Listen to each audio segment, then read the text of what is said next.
Bien, buenas noches a todos, bienvenidos a nuestra plática semanal que la Universidad Vasco de Quiroga, Unidad Estado de México, el Encuentro Ciudadano por la Paz y el Centro Cultural Cruzados de Cristo Rey organiza todos los jueves para abordar temas de interés y de cultura general. Ahora le paso la palabra a Jorge Vergara para que nos presente al expositor del día de hoy. Hola, muy buenas noches al auditorio que nos acompaña aquí en la plataforma de Zoom y también a los que nos están viendo en las redes sociales. Hoy contamos con la presencia de Víctor Mendoza.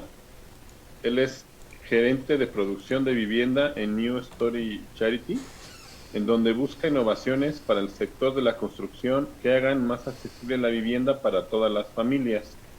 También se encarga de asegurar que los diseños de las viviendas y comunidades que New Story construye sean eficientes y adecuadas al contexto cultural y ambiental. Víctor es arquitecto por el TEC de Monterrey con más de 10 años de experiencia en el sector público y privado. Aunque lo vean ustedes, muy joven, pero tiene la experiencia requerida, necesaria. También tiene más de 10 años de experiencia en el sector público y privado, fue becario de Fulbright y además tiene una maestría en planeación urbana por la Escuela Price de Políticas Públicas de la Universidad del Sur de California, en donde recibió el premio Loudon Wingo por excelencia académica. A ver si luego ahorita nos explicas qué es eso, ¿no? ¿Qué es este premio? La convicción de que en un mundo en donde todas las personas tengan una casa, es posible, está en el centro de su misión profesional. Entonces, Víctor nos va a platicar acerca de una experiencia de intervención social, que es donde la empresa donde trabaja, con un espíritu evangélico. Pues adelante, Víctor, es tuyo el micrófono, por favor. Buenas noches.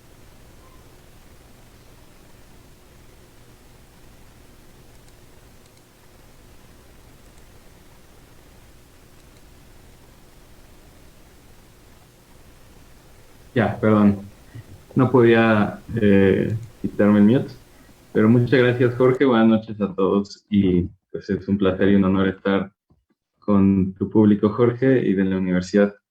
Voy a compartir mi pantalla para que no estén viendo mi cara todo el tiempo. Y como bien lo decía Jorge, lo que me invitó Jorge, le estaba platicando yo el otro día en dónde trabajo y qué es lo que hago, y le pareció muy interesante, me pidió compartirlo aquí también y me da mucho gusto poder hacerlo. Quise hacerlo un poco más amplio que solamente lo que yo hago dentro de New Story y ampliarlo hacia el fundamento de empresas y organizaciones con perspectiva evangélica, ¿no? Quise hacerle un tema un poco más amplio y dar un fundamento histórico y doctrinal también, teológico un poco, porque me parece muy interesante lo que como los cruces o el overlapping que hay entre las organizaciones y empresas de este tipo en Estados Unidos y la doctrina social de la iglesia, ¿no? Entonces, me gustaría ver con esta slide que habla, que es un extracto de la encíclica Populorum Progresso de San Pablo VI, que dice, bueno, la idea central es que el desarrollo es el nuevo nombre de la paz. Se pregunta el Papa, si el desarrollo es el nuevo nombre de la paz, ¿quién no querrá trabajar con todas sus fuerzas para lograrlo, ¿no? Y un poco de contexto histórico, el Papa publica esta encíclica en una época en la que Europa está saliendo de la posguerra, de su reconstrucción, después de la Segunda Guerra Mundial, y también pues está el mundo a la mitad de la Guerra Fría, que ha dividido a las potencias del mundo en dos bandos, el bando occidental capitalista y el bando comunista, y bueno, están pasando muchas cosas, ¿no? Y el Papa en su encíclica hace algo muy interesante.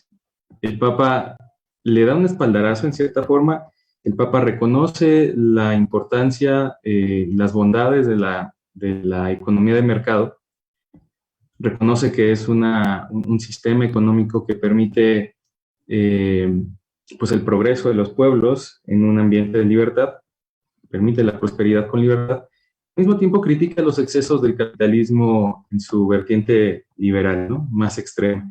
Y entonces se gana la crítica de los dos bandos, ¿no? De los dos bandos imperantes en ese momento.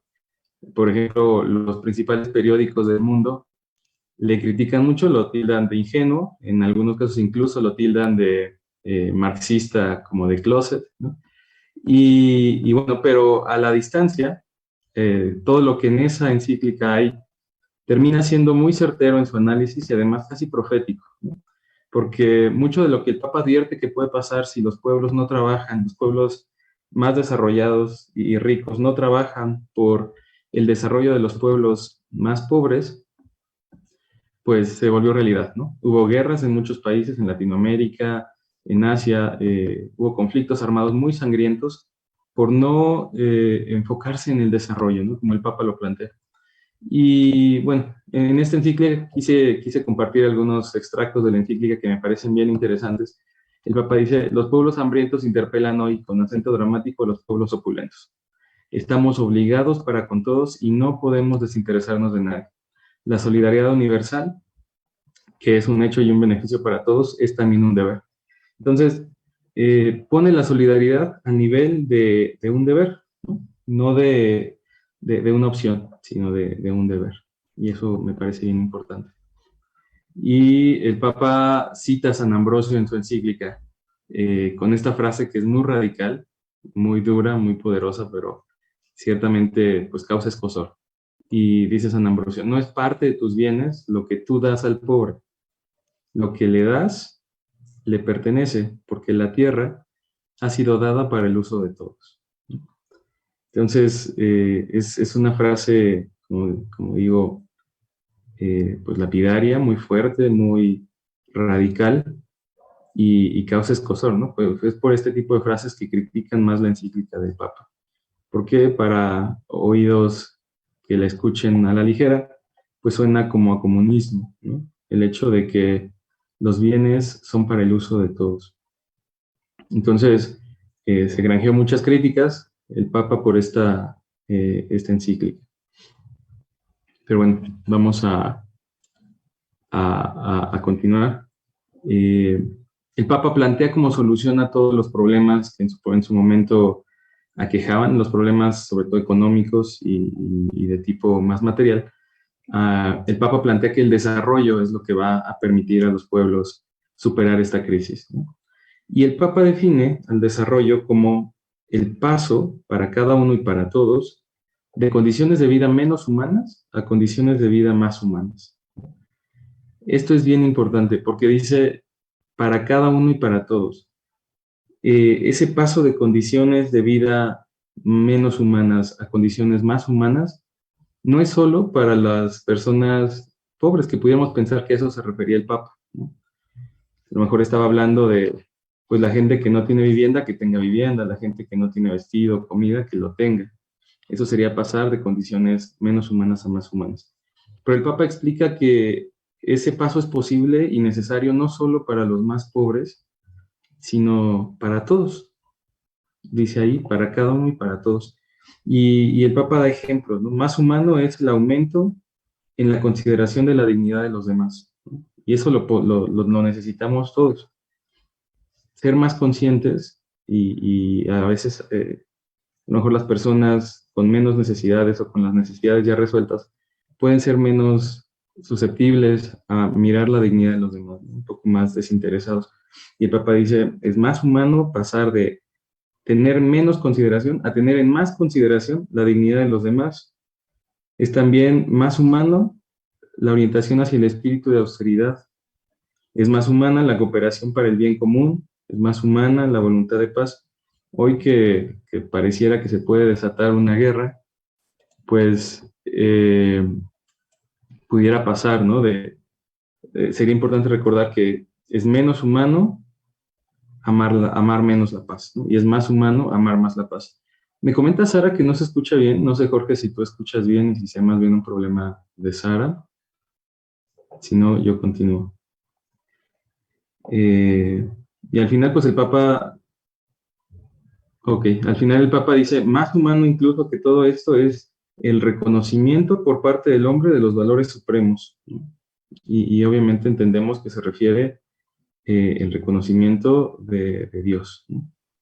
Entonces, me gustó empezar con esto porque creo que hay dos principios de la doctrina social de la Iglesia que a veces no estudiamos lo suficiente o que no conocemos lo suficiente, que son el destino universal de los bienes y la opción preferencial por los pobres, ¿no?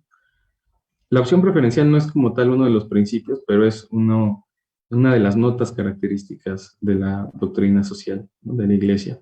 Pero el destino universal de los bienes sí es uno de los principios, y creo que es uno de los que menos atención le ponemos y estudiamos, ¿no?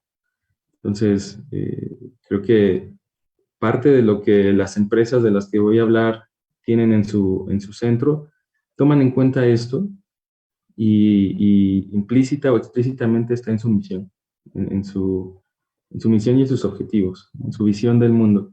Un mundo donde todas las personas tengan acceso a los bienes que necesitan para cubrir sus necesidades y vivir con dignidad.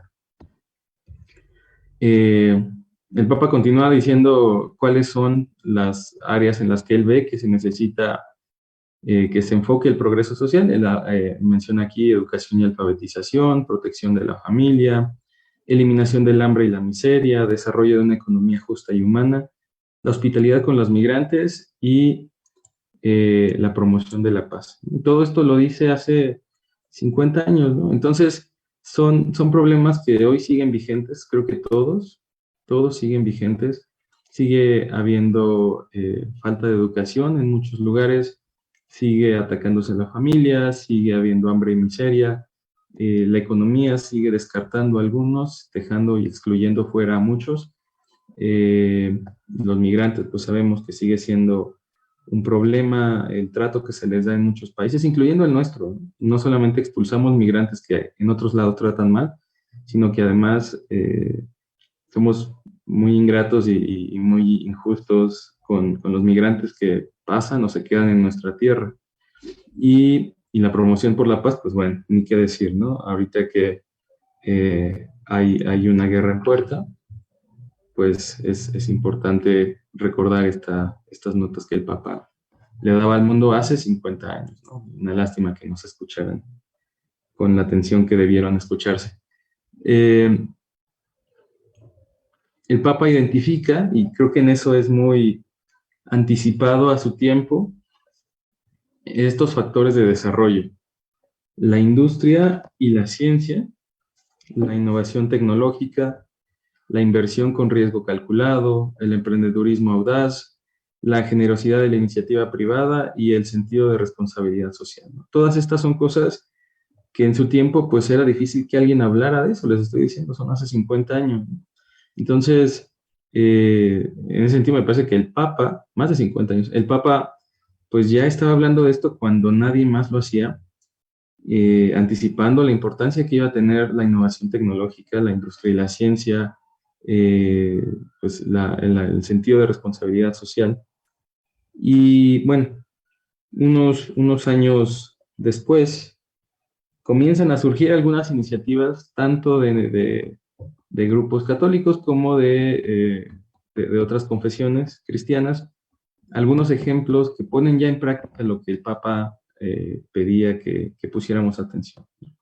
Pero aquí me parece importante que notemos cómo el Papa empieza a despegarse de la noción tradicional que había de filantropía y de beneficencia, que era más como dar limosna, dar de lo que te sobra, dar de lo que tienes, pero que no necesitas, y aunque sepas que eso no va a cubrir más que momentáneamente las necesidades o la urgencia de una persona en necesidad, ¿no? El Papa, con todo esto, lo que nos está diciendo es que las personas merecen más bien poder alcanzar su desarrollo por sí mismos, y lo que nos toca más que darle limosna es ayudarles a superar las barreras para su desarrollo, pero nunca aniquilando los propios esfuerzos de las personas, ¿no? Nunca queriendo sustituir lo que ellos pueden hacer, lo que ellos deben hacer por sí mismos, sino ayudándoles a que pongan en práctica y utilicen sus propias fuerzas. Entonces, esto nos invita a abandonar una perspectiva asistencialista y paternalista, que es el signo preferido de los populismos, ¿no? Que pues deshacen economías, destruyen infraestructura y que sobre todo pues mal acostumbran a la sociedad y le quitan el sentido de iniciativa, ¿no? Es muy, muy lamentable lo que pasa cuando el asistencialismo y el paternalismo se convierte en el signo principal de un gobierno, ¿no? Entonces, convendría tomar esto como orientación, estos elementos que el Papa ya propone en su encíclica, les digo de nuevo, hace 50 años, la industria, la ciencia, la innovación, la inversión, el emprendedurismo, todo esto pues son elementos importantes. Ahora, como les decía, el tema en sí se va a centrar en esto, en empresas sociales y organizaciones no gubernamentales enfocadas en el desarrollo. Organizaciones no gubernamentales ha habido siempre, pero en algún momento estaban más enfocadas en la perspectiva filantrópica, pues más asistencialista, ¿no? De beneficencia. Pero comienzan a surgir también empresas pues más orientadas, como les decía, al desarrollo de las personas, a eliminar las barreras que bloquean el desarrollo de las personas, lo que ellas pueden hacer por sí mismas. Me gustaría como reflexionar un poco en cómo son diferentes las empresas de las empresas sociales y cómo son diferentes las organizaciones enfocadas en desarrollo de las organizaciones enfocadas en filantropía. Y bueno, en el caso de las empresas sociales, lo interesante es que son empresas que consideran que el bien común es parte de su utilidad. Lo típico de la empresa es que su utilidad es monetaria, ¿no? Es capital. En el caso de las empresas sociales, se saben que una parte de su ganancia puede no ser monetaria, pero tiene que ser de impacto social positivo en el desarrollo de las personas. Y en ese sentido, las empresas sociales están dispuestas a sacrificar las utilidades monetarias altas con tal de que mientras se mantenga su subsistencia, su persistencia en el tiempo, tengan un impacto social. En el caso de las organizaciones de desarrollo, son organizaciones orientadas a una misión, que es el desarrollo del hombre, ¿no? El desarrollo de las personas, del ser humano. Y buscan tener un impacto en el desarrollo más que aliviar necesidades inmediatas. No buscan solamente que una persona pueda comer un día, sino que esa persona tenga las condiciones para buscar su alimento cotidiano por el resto de su vida, en condiciones más equitativas y más humanas. Entonces, esa es la diferencia entre una organización tradicional de beneficencia y una organización orientada al desarrollo. Y vinculando estos dos puntos con la parte anterior de la doctrina, pues quería hablarles de algunas organizaciones que yo he visto que lo hacen y con las que tengo algún grado de relación por el trabajo en el que estoy. Y que además son descaradamente, no descaradamente, pero sus fundadores por lo menos, y su misión no oculta su orientación cristiana. Voy a hacer la salvedad de que de todas estas 5 que les voy a presentar, bueno, las 5, para empezar, las 5 se orientan a aliviar el problema de la vivienda. Y de las 5, 4, sus fundadores son de alguna confesión cristiana no católica, y solamente Techo, que fue fundada en Chile, tiene una orientación católica, pero las 5 son muy interesantes. Y si me preguntan por qué vivienda, ¿no? ¿Por qué para mí y para estas organizaciones es tan importante el problema de la vivienda? Son muchas las razones. Aquí quiero hacer un poco de promoción del trabajo que yo hago, porque consideramos que una vivienda cambia radicalmente las oportunidades que tiene una persona, una vivienda digna y adecuada. Bueno, hoy hay una discusión de que no se debe usar el término digna, sino adecuada, porque debe ser adecuada a las condiciones culturales y ambientales de cada persona, y el término digna como que puede llevar al riesgo de estandarizar, ¿no?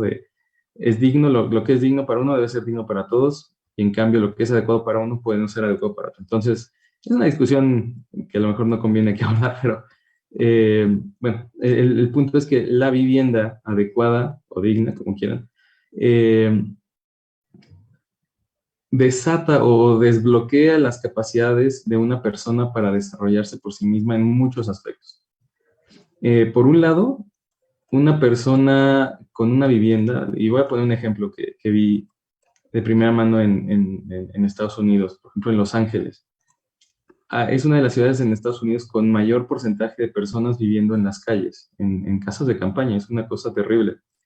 Y no te lo esperas, ¿no? Tú llegas pensando en las palmeras, Hollywood y todo, y lo que te encuentras es que todo el centro, la parte céntrica de la ciudad de Los Ángeles, está llena de personas viviendo en la calle, muchas muriendo en la calle también.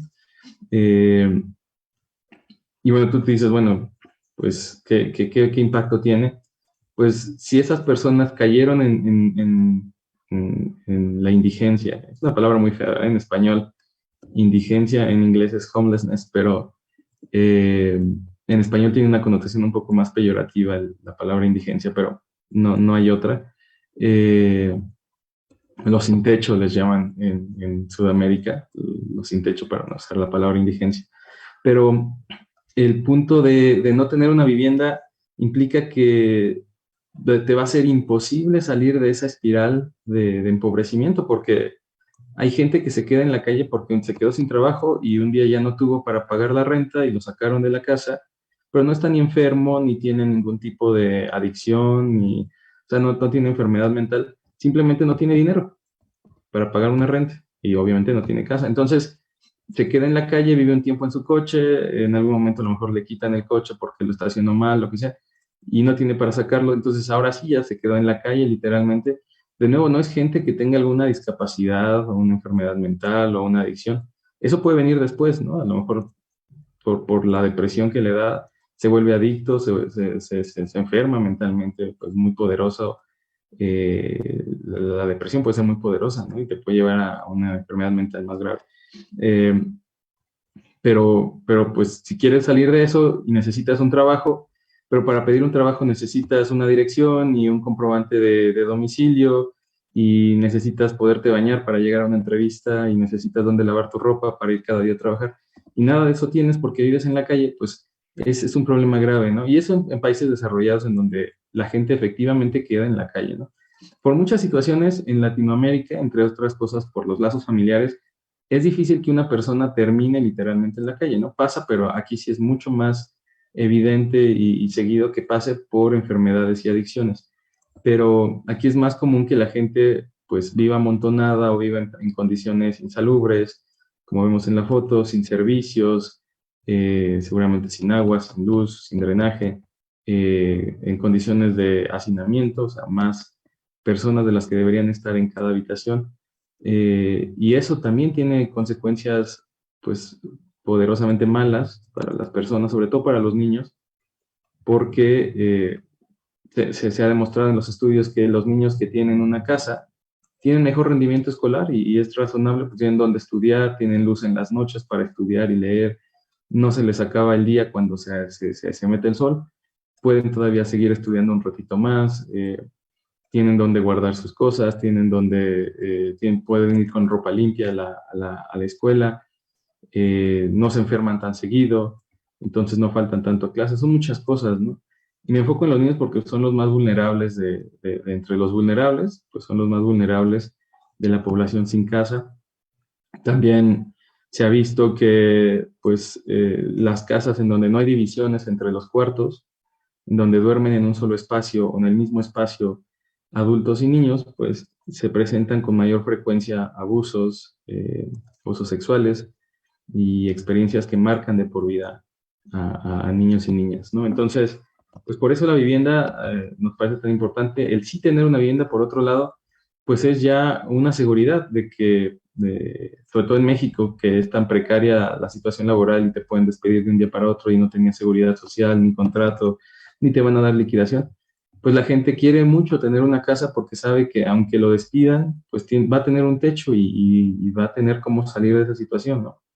pero si no tenías casa y te despiden, pues igual puedes quedar en la calle. Entonces, bueno, pues es importante esto, y por eso tantas organizaciones han centrado sus esfuerzos en este aspecto. Entonces les platicaba yo de Techo, por ejemplo, y vamos a ver, este es un screenshot de su página de internet. Techo narra su historia, la historia de su fundación. En el 97 fue fundada en Chile, dice ahí, cuando un grupo de jóvenes descubrió la difícil e injusta situación de pobreza en que vivían miles de personas en su país y fueron apoyados, inspirados y guiados por Felipe Berrios, SJ. SJ significa Sochetas Jesús, lo que significa que es un sacerdote jesuita. Entonces, Techo, por ejemplo, reconoce que es una organización con inspiración cristiana, católica, orientada por los jesuitas. De hecho, los jesuitas le nombran a Techo un capellán de planta que tiene como organización, y a lo mejor ustedes han visto a los muchachos de Techo pidiendo en las calles, luego están boteando, ¿no? Techo lo que hace es ir a zonas donde hay asentamientos informales, donde hay viviendas en condiciones muy precarias de vivienda, y les construyen refugios temporales. Son casas, no se pretende que ahí habiten para siempre las familias, pero que les resuelva una necesidad inmediata, pero junto con eso les dan talleres de ahorro, de finanzas, de construcción, para que puedan mejorar su vivienda y eventualmente salir de la situación de precariedad. Me parece una labor muy bonita y tienen como unas misiones, se parecen como las misiones que hacemos los católicos, pero para construir casas, ¿no? Creo que si alguno está interesado, debería meterse a su página y ver cómo puede ayudar. Mission of Hope es otra organización que se centra en la vivienda. En este caso, yo los conozco porque trabajan en Haití, que es donde también trabaja New Story. Y si vemos lo que dicen sobre ellos mismos, en su página dice nuestra visión. Como una organización que sigue a Jesucristo, misión de esperanza, que es la traducción de Mission of Hope, existe para traer transformación a la vida de cada hombre, mujer y niño. Entonces, de nuevo, pues muy claros en que son una organización inspirada por el Evangelio. Hábitat por la Humanidad, aquí dice en su página de internet también, nuestra misión, acá abajo, dice, buscamos poner el amor de Dios en acción. Hábitat por la Humanidad reúne a las personas para construir hogares, comunidades y esperanza. Y hay una sección de preguntas y respuestas que hay una pregunta, ¿es Hábitat por la Humanidad una organización cristiana? Y la respuesta que ellos dan es sí, somos una organización no lucrativa, cristiana, dedicada a la vivienda. Pero todas, eso es algo importante decirlo, todas las que estoy mostrando son pues muy ecuménicas, ¿no? No cierran sus puertas a que participen personas de ninguna confesión y tampoco son proselitistas en el sentido de que no condicionan la ayuda que dan a ser cristiano o de alguna confesión especial, ¿no? Todas son en ese sentido muy católicas porque buscan servir universalmente, ¿no? Luego está el Fuller Center, que es de las organizaciones aliadas, en este caso en El Salvador, pero también fundada en Estados Unidos. Y en su misión, su declaración de cuál es su misión, dice, el Centro Fuller para Vivienda es un centro, está orientado a la fe o impulsado por la fe y es cristocéntrico, ¿no? Christ-centered, o centrado en Jesucristo. Promueve la colaboración y la innovación y las alianzas innovativas con individuos y organizaciones, etcétera, ¿no? De nuevo, para la vivienda. Y finalmente, yo trabajo en New Story Charity, aquí está el nombre, New Story Charity, y él es nuestro CEO, Brett Hagler, y en su perfil de Twitter dice acá, Pioneer Solution, está desarrollando soluciones para terminar con la escasez de vivienda en todo el mundo, y pone aquí una cita de la Biblia, un versículo, ¿no? Es Juan 3:30. Juan 3:30 es que Él crezca es necesario que Él crezca para que yo disminuya. Entonces, como vemos, pues son organizaciones descaradamente cristianas, no ocultan su inspiración cristiana. Y algo que me pareció interesante compartirles es algunos principios que estas organizaciones, sobre todo New Story, ha desarrollado y trata de impregnar la vida laboral y profesional de sus empleados con estos principios que de nuevo, son organizaciones, o al menos los fundadores son evangélicos de alguna, pues de alguna confesión evangélica, pero unos principios que han adaptado el evangelio a la vida profesional de una manera muy interesante. Obviamente con sus debidas precauciones o con sus debidas diferencias, hay que tomarlas porque pues parte de una teología diferente a la católica, pero me parece súper importante e interesante entender cómo lo han hecho y ver cómo pudiéramos hacerlo nosotros, ¿no? No porque no se haya hecho, lo está intentando nadie, sino porque ellos lo hacen de una manera, creo, mucho más como con propósito, ¿no? Entonces, el primer principio que me gustaría platicarles un poco es este que dice emprendedurismo redentivo, ¿no? Y quien lo explica, que es un empresario que se llama Dave Blanchard, que habla de que hay tres formas de hacer empresa. El primero es el emprendedurismo explotativo, donde tú pierdes y yo gano. Ya sea como yo empresa y tu cliente, o como yo jefe y tu empleado, la empresa explotativa tiene ese principio de tú pierdes, yo gano, o para que yo gane, tú deberías perder, ¿no? Y todos conocemos ese tipo de empresas, o hemos tenido algún ejemplo de ese tipo de empresas seguramente, algún trabajo horrible que hemos tenido. La segunda forma es la empresa ética. Ambos ganamos, pero solo funciona en condiciones de igualdad, es decir, cuando ya hay un marco de igualdad como sistémico que permite que yo haga mi parte, tú hagas la tuya y ambos ganemos. Pero hay una situación en donde, bueno, pero esta es una situación ideal, ¿no? Que no siempre está presente, tristemente, la mayoría de las veces no está presente, y entonces se hace necesario un emprendedurismo redentivo, en el que yo, empresa, o yo, jefe, me sacrifico para que ambos ganemos, ¿no? Y explica Dave que este tipo de emprendedurismo es necesario en condiciones de injusticia sistémica. A lo mejor ya han escuchado este concepto, pero las estructuras sociales de pecado se refiere a esas condiciones sociales que dificultan a la gente hacer el bien, elegir bien, ser justos o recibir justicia, ¿no? Condiciones de pobreza, de discriminación, puede ser de racismo. Entonces, siempre que haya condiciones de este tipo, y este tipo de condiciones tristemente están presentes mucho en nuestra sociedad, siempre que haya condiciones de injusticia sistémica, pues se hace falta un líder, un liderazgo redentivo de este tipo, ¿no? Un líder que esté dispuesto a ofrecer su vida por el bien de todos, porque este es el único camino para renovar una cultura que está podrida o que se está pudriendo. Y esto desata a un líder de este tipo, desata una restauración creativa a través del sacrificio, dice Dave, porque cambios radicales exigen una vocación al sacrificio, ¿no? Entonces, se reitera mucho la palabra sacrificio porque esto parte precisamente de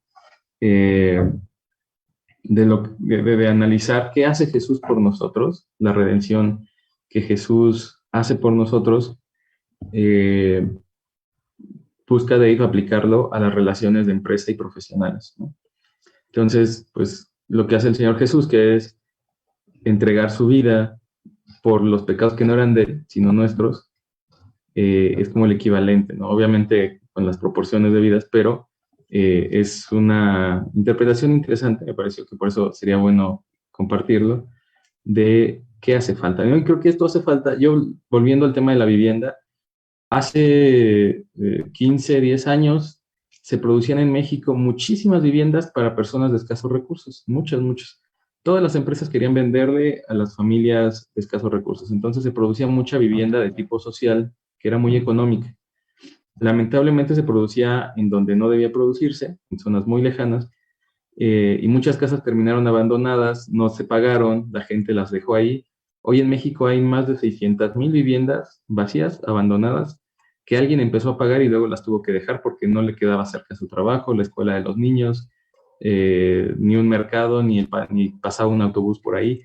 Entonces se desató ese problema y hoy, bueno, y las empresas dejaron de producir ese tipo de vivienda, pero hoy, si tú o quien sea quiere comprar una vivienda de menos de 500,000 pesos, pues no hay forma de que le alcance. Y hay muchas familias que no pueden comprar una casa de más de 500,000 pesos, ¿no? Entonces, eh, pues si queremos volver a producir ese tipo de vivienda, va a requerirse un empresario, un desarrollador de vivienda, un constructor, con esta mentalidad, que esté dispuesto a sacrificar parte de su utilidad, pero para que todos ganemos, porque que todos tengan una casa es algo bueno para todos en la sociedad.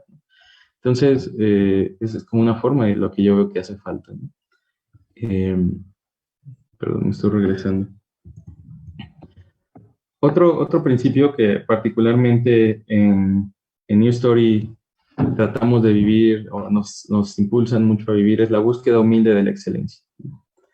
Y esto tiene varias formas de aplicación en la relación con los iguales, con los compañeros de trabajo, en la relación con los jefes, de jefe a subordinado, pero sobre todo yo creo en la relación con las personas a las que servimos.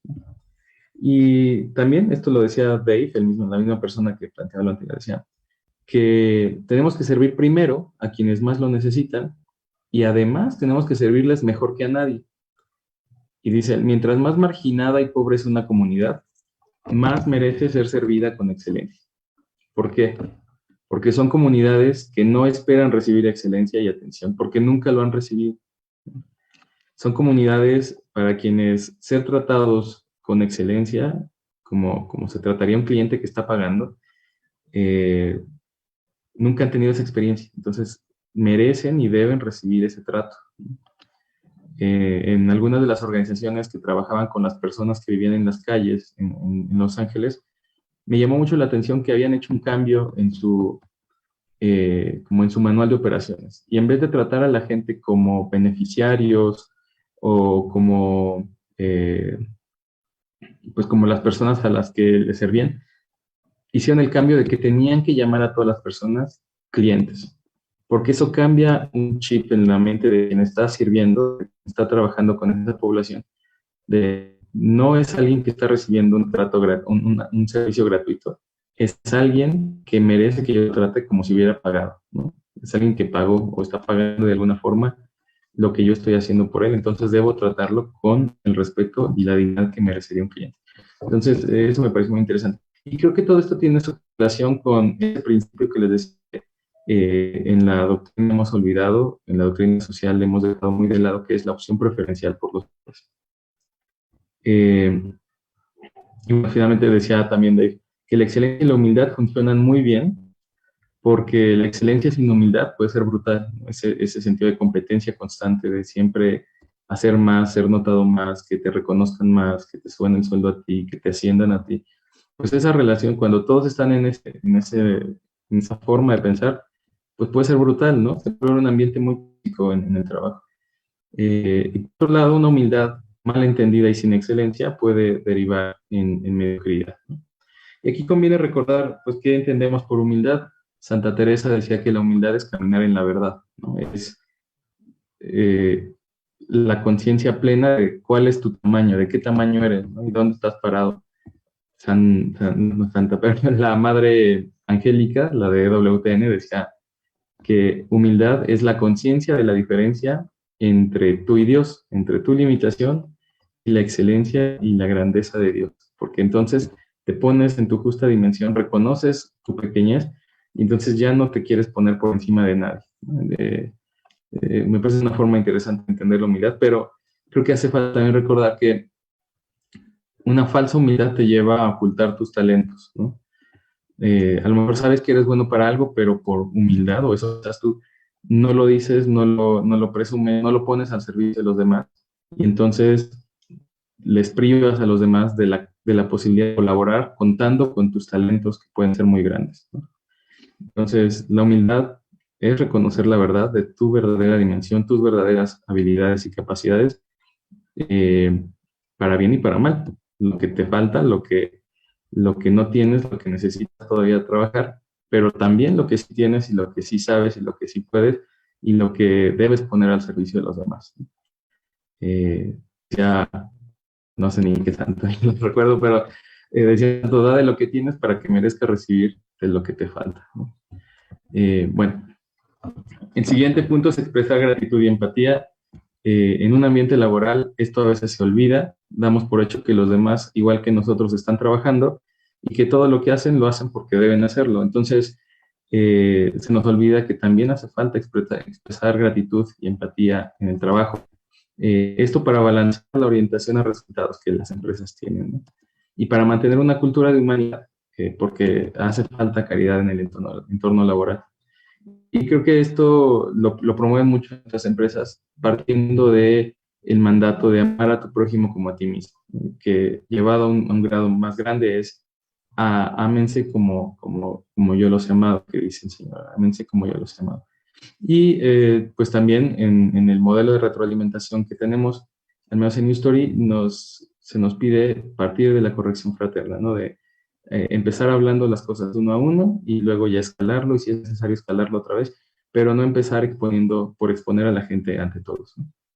La siguiente me parece interesante, es también de lo que enseña Dave Blanchard, que es crear islas de excelencia. Y esto parte del principio de que todos en nuestro trabajo, ya sea en una empresa o también en la casa, en las amas de casa, todos tenemos áreas y espacios sobre los que tenemos una influencia directa y un control completo, ¿no? Puede ser un área pequeña, un área grande, dependiendo de tu nivel de responsabilidad. Puede ser que la casa esté limpia y ordenada, puede ser que la empresa esté funcionando y generando utilidades, pero en cualquier caso, todos tenemos esas áreas sobre las que tenemos una influencia directa y un control completo.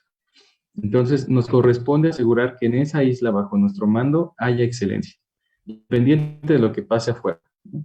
Si afuera los demás no están siendo excelentes o buscando la excelencia, pues es una lástima. Pero si yo me enfoco en que en mi isla, en donde yo tengo control, haya excelencia, voy a contribuir a que todos tengamos excelencia porque la excelencia se contagia. Entonces, así se gana el derecho a liderar islas más amplias. Y creo que esto parte de la parábola de los talentos, ¿no? Que dice el Señor en la parábola de los talentos. El que es fiel en lo poco, lo será en lo mucho, como Jesús le reconoce al siervo fiel y lo pone al mando de más, al frente de más de las riquezas del amo, ¿no? En la parábola.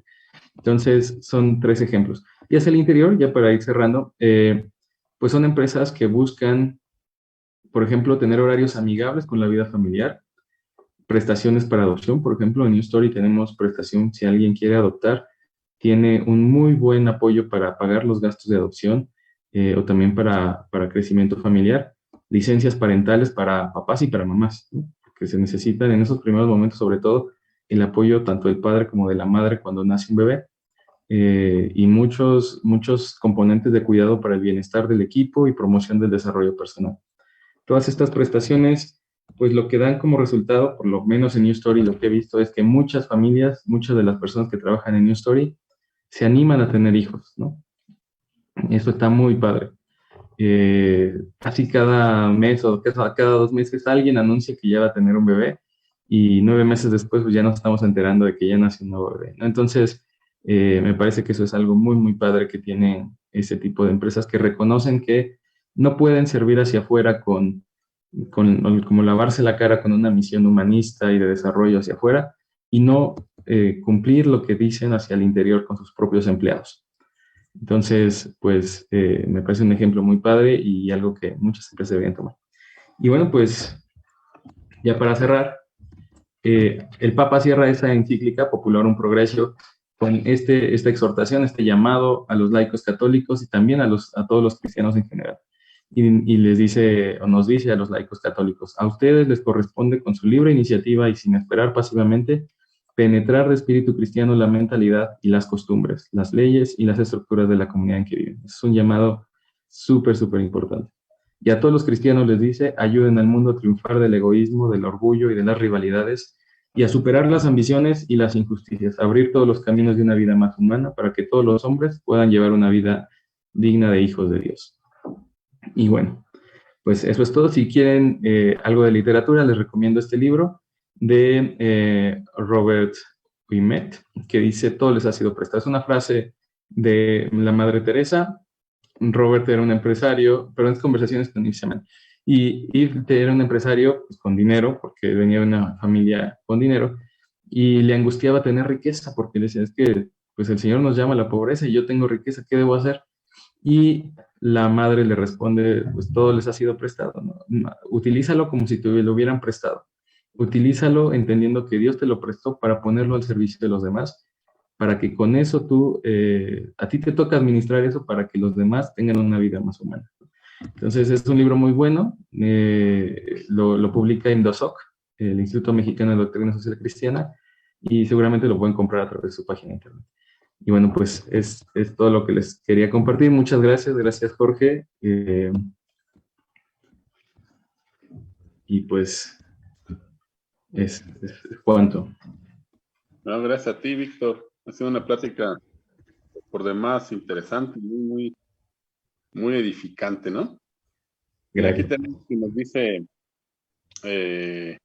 Dulce, y puso un mensaje cuando estabas tú hablando de la excelencia. No sé, te fijaste qué puso ahí. Dice que sí, en la cocina, ¿no? O Sí, sea, claro.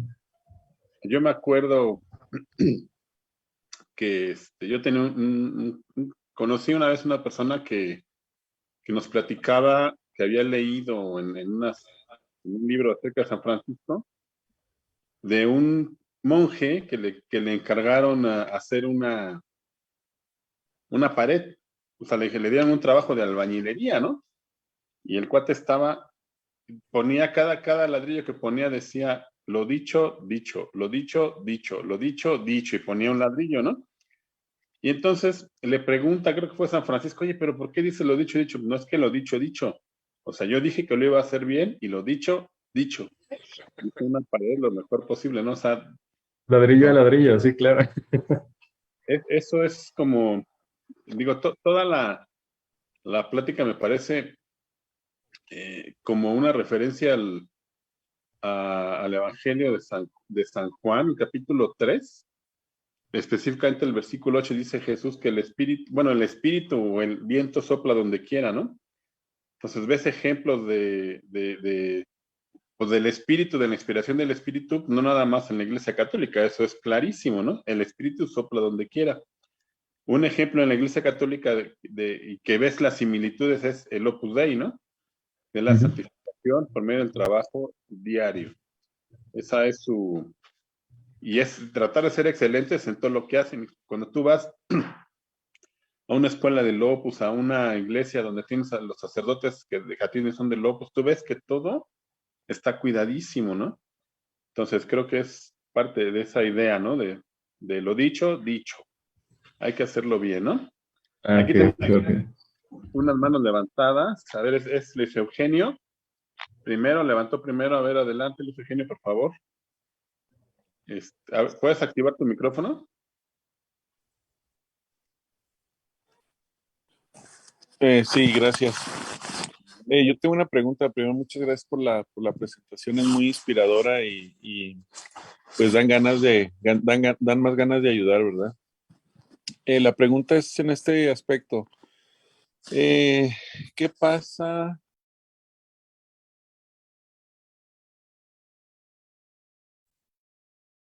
Volviste a silenciarte, Luis Eugenio, ya no te estamos escuchando. Oh, perdón.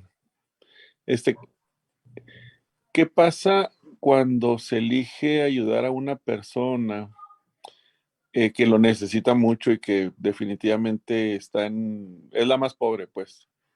Este, y se le ayuda durante algún largo tiempo, pero esta persona no, no, como que no lo aprovecha tanto como debería.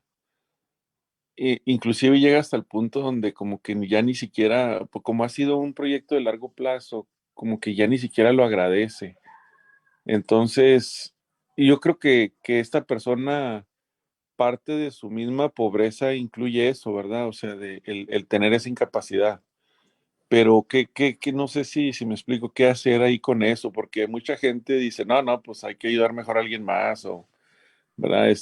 Pero no sé qué se podrá hacer ahí. Sí, es un problema que sucede, sobre todo cuando la asistencia se da, de nuevo, para resolver las necesidades inmediatas, ¿no? Y no se piensa en desarrollar las capacidades de las personas. Como tú dices, parte de la pobreza también es la pobreza de capacidades, ¿no? No que las personas sean incapaces, sino que las personas no han desarrollado las habilidades. Entonces, creo que hay una perspectiva muy interesante de los programas de asistencia social, que es que la asistencia está condicionada a ciertas, a ciertas reacciones o ciertas respuestas de parte de quien está recibiendo la ayuda, ¿no? Por ejemplo, aquí sabemos que en México se utiliza, por mucho tiempo se han utilizado los programas como Progresa, Prospera, hoy ya no sé ni cómo se llama, pero todo el tiempo le están cambiando el nombre.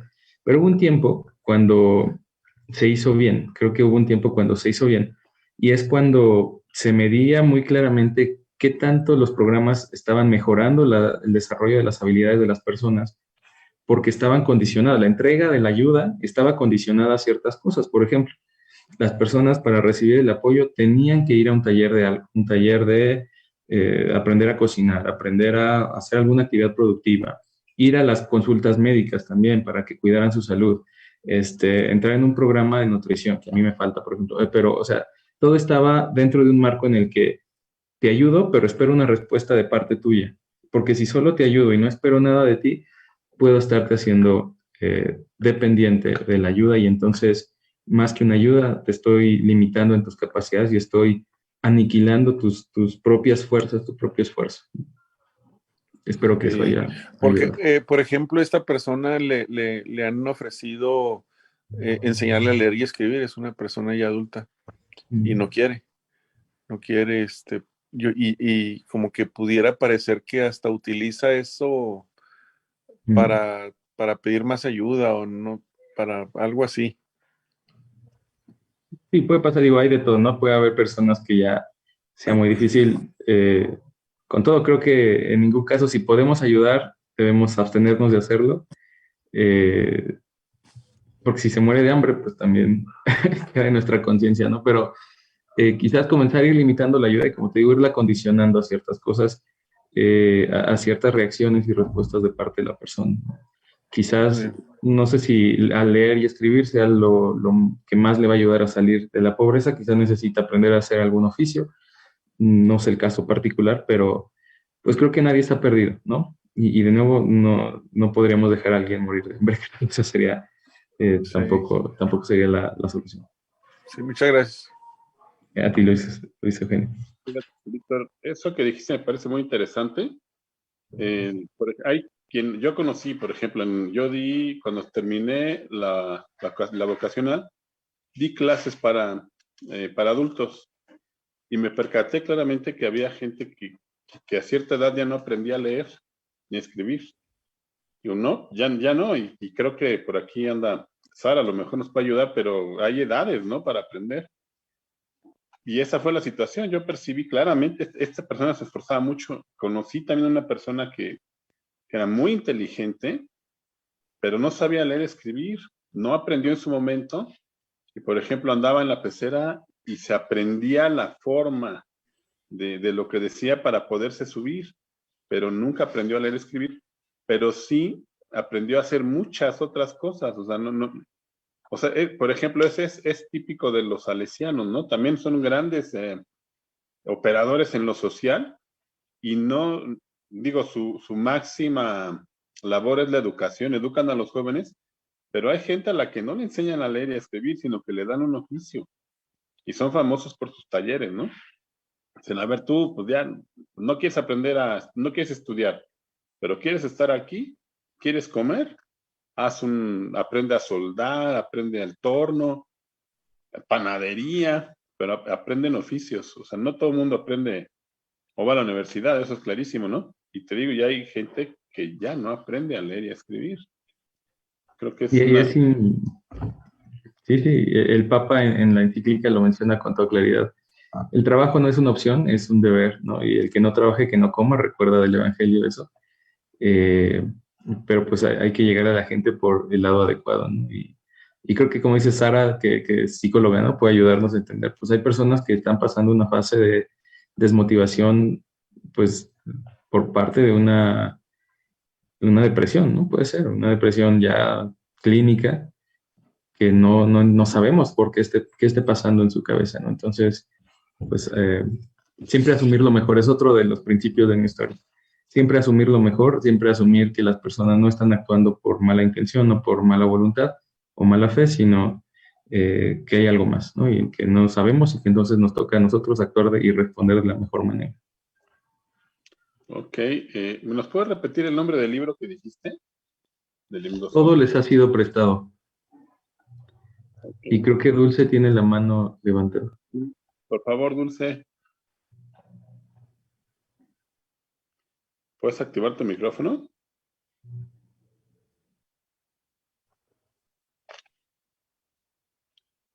Que yo no sé si la puedo activar. Ya lo quito. Hola, buenas noches. Gracias. Oye, Víctor, tu plática muy esperanzadora, o sea, Gracias. así de muchas cosas que podemos hacer y sobre todo desde la familia, desde el hogar. Yo no alcancé, mi pregunta es esta, yo no alcancé a escuchar hay una, se me fue el nombre, hay un grupo, decías, aquí en México que hace este tipo de labor. ¿O escuché mal? Sí, en México es un techo para mi país. Hoy ya solamente se presentan como techo.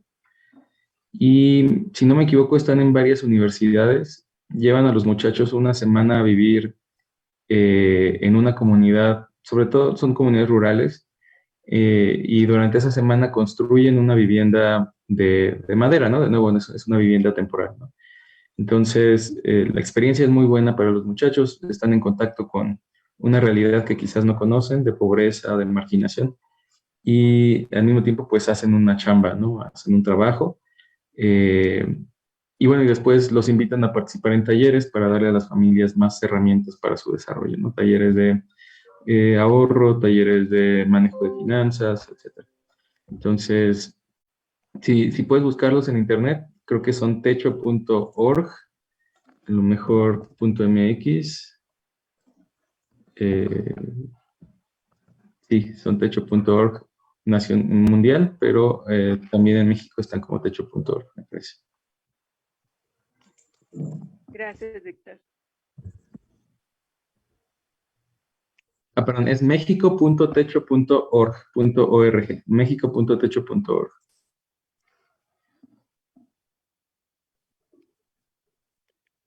Bueno, mientras alguien se anima a preguntar, ya a mí me llamó la atención que nos comentaste sobre estos desarrollos, ¿no? Que se realizaron en, no sé, a donde da vuelta el aire, y ya no están, es increíble, o sea, ¿no? Y trabajan hasta acá, hasta la ciudad, y entonces, o en una ciudad lejana, y son 2 horas de camino.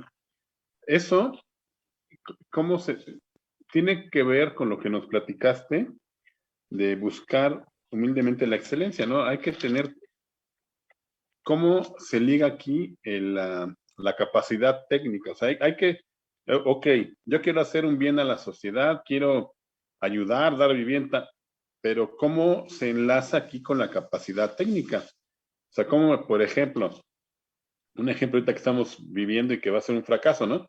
¿Cómo me pongo a hacer por ejemplo, un Tren Maya o un aeropuerto en Texcoco gastando un montón de lana en Santa Lucía y dinero que no es mío y que no va a funcionar? Es algo similar, ¿no? O sea, quiero hacer una obra que beneficie a un sector. ¿Qué tengo que hacer técnicamente, no? Sí, creo que parte de la humildad y de la excelencia también es reconociendo tus capacidades y tu competencia para tomar decisiones y hacer las cosas, pues no buscar tomar decisiones donde no tienes la competencia de hacerlo, ¿no? Lo que pasó en este caso de las viviendas sí fue tristísimo. Hay familias que tuvieron que seguir pagando esa casa, aunque ya no vivieran ahí por años, 10, 15 años, porque estaba vinculado a su crédito Infonavit. Entonces ellos le seguían descontando de sus nóminas cada mes, pero ellos ya habían regresado a vivir a donde vivían antes, ¿no? Que a lo mejor era una zona muy precaria. Y sí, fue un desastre, fue un problema que no sé cómo no fue un escándalo más grande, porque la cantidad de viviendas que se abandonaron es inmensa, ¿no?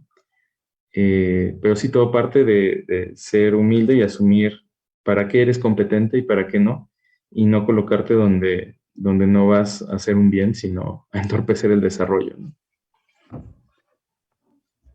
Pues sí, y otro aspecto que también nos decías y también me pareció muy, muy interesante, dices, a ver un ejemplo, ¿no? Luego con un ejemplo se clarifica la cosa. Tú has visto los desarrollos habitacionales en Alto Polanco, ¿no? Por ejemplo. Así le pusieron Alto Polanco, ¿no? ¿Y cuánto costará el departamento más chiquito ahí? No sé, ¿cuánto crees? Como unos... Acabo de llegar a la ciudad, no ubico el desarrollo, pero Haz de cuenta que está pegado a Polanco, ya no es Polanco, pero así le pusieron Alto Polanco, está pegado a Polanco por donde estaba cerca de la cervecería, ¿no? Entonces, esos desarrolladores hicieron unos monstruos, unos complejos enormes, que además están pensados para que no tengas que salir ni convivir con nadie, porque tienen todo, tienen súper, tienen gimnasio, tienen canchas, tienen circuitos para correr, o sea, a mí se me hace terrible que fomenten así el egoísmo, pero yo creo que híjole, como 50 millones, ¿no? O no sé, o 20 millones. Pon tus, no sé, 15 millones. ¿Quién puede pagar un departamento de ese precio? Entonces, hay que sacrificar la utilidad para hacer una labor, una intervención social, o se puede armonizar, porque también es un hecho, ¿no? Por ejemplo, en la compañía donde tú estás, si se deja de ganar dinero, pues ya no se puede operar tampoco, ¿no? sí. Pues sí hay que sacrificar al final en un espíritu de austeridad. Además hay que promover la austeridad, ¿no? Muchas empresas gastan muchísimo en viáticos, en mobiliario, en oficinas súper lujosas. Creo que este tipo de empresas tienen que sacrificar, y lo primero que se sacrifica es lo que es el lujo, ¿no? Y empezar por lo austero. Entonces, empezando por ahí, pero también creo que hay que, o está bien y es necesario que las utilidades estén alineadas con la situación que estás viviendo, ¿no? La situación económica en general. Si tú esperas unas utilidades más allá de lo que es justo que percibas, y además percibir esas utilidades no te va a permitir servir a los demás, pues ahí tienes que hacer tú la decisión. ¿Quiero o no servir a esas personas, ¿no? Y en ese sentido creo que ahí es donde entra este sentido de sacrificio de, pues si quiero servirles voy a tener que bajar mis expectativas de ganancias, ¿no? Y ese ejemplo que pones de cómo se fomenta el egoísmo me recuerda otro ejemplo, creo que aún más dramático y triste, que es los hoteles todo incluido, ¿no? En las playas mexicanas. De repente llegaron muchos corporativos multinacionales e instalaron este tipo de resorts, hoteles todo incluido. Y se vio que en las zonas donde, bueno, al lado de zonas muy pobres, ¿no? Porque pues las zonas de playa costeras casi siempre son muy pobres. Entonces, pues la mano de obra venía de esas zonas pobres y venía a trabajar al hotel todo incluido. Y se vio un incremento que incluso se estudió de suicidios, ¿no? Entonces, ¿pero por qué? Llegó trabajo, llegaron desarrollo, llegaron hoteles. Y pues vieron que porque ese tipo de hoteles no fomentan el desarrollo de las personas ni les permiten, o sea, les pagan muy poco, no permiten que los huéspedes paguen propinas, y además no permiten el desarrollo en la zona porque como son todo incluido, la gente está cautiva dentro del resort, ahí come, ahí cena, ahí desayuna, ahí tiene las actividades de playa, todo. No necesita involucrarse ni interactuar con el espacio fuera del hotel. Entonces, no genera desarrollo, no genera progreso, y además de todo, la gente que trabaja ahí ve la opulencia, ve cómo se tira la comida de los restaurantes, que son buffet todo el tiempo y están cambiando la comida y tirándola, y ve lo que nunca va a poder tener, y genera una sensación de, pues, de tristeza y de desesperanza que deriva en depresión, y se incrementaron los suicidios, ¿no? Entre gente joven que trabajaba en esos lugares. Eh, es, creo que, un ejemplo de lo que mencionas tú también, ¿no? De cómo se promueve del egoísmo en varios aspectos, ¿no?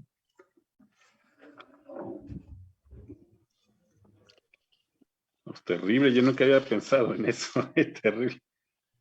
Pues no sé si hay alguna otra pregunta aquí en Zoom. Creo que no, aquí no. ¿Tienes alguna pregunta por ahí?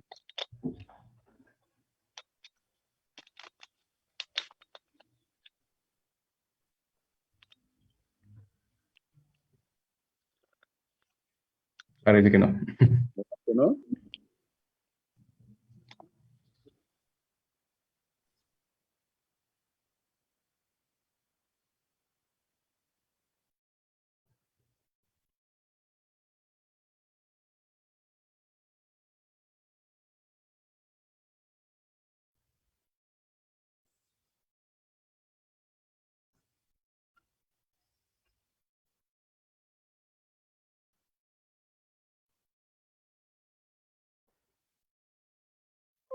Gracias por la invitación, gracias Rafael, gracias Jorge.